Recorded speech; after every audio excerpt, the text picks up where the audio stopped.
With the temperatures cooling down, local communities are making the decision to resume nighttime outdoor activities. This comes after more than a month of warnings about the potentially deadly mosquito-borne illness EEE. State health officials, however, haven't lowered the risk for contracting the disease.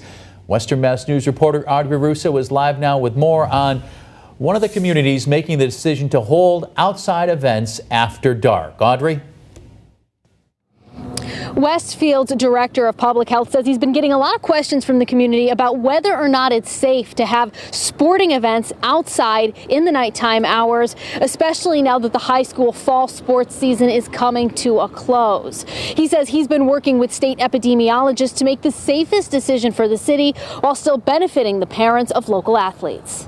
The state's not going to remove adjust any of the cities and towns' status until the state gets a statewide hard frost. The director of Westfield's public health knew he couldn't wait until the Cape gets a frost to rescind the advisory on outdoor nighttime activities. He says parents and coaches have been asking about the continued risk of mosquito-borne EEE for days. Consulting with the state's epidemiologists, Joseph Rouse was able to use local temperature trends to make the judgment call on mosquito activity. One marker, the duration of cold weather that could potentially kill off the bugs. When the temperature is 32 degrees or less for 3 consecutive hours, technically Sunday morning, so after midnight there were 3 hours where it was 32, 31, 32.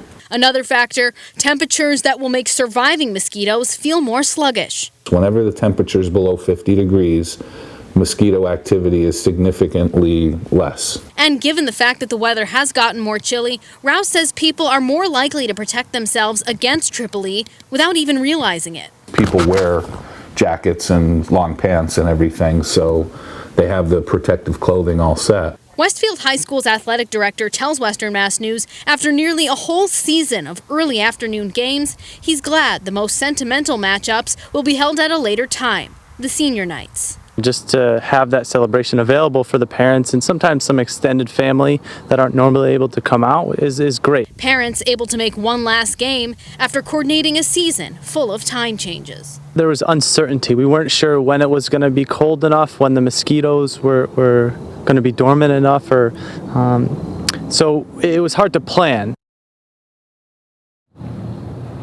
Rouse says he's fairly confident that the risk of getting EEE is pretty low now, but he still suggests people take precautions to protect themselves against mosquito bites. But he says now him and his crew are on to the next public health situation, and that's tick season and flu season. Reporting live, I'm Audrey Russo for Western Mass News.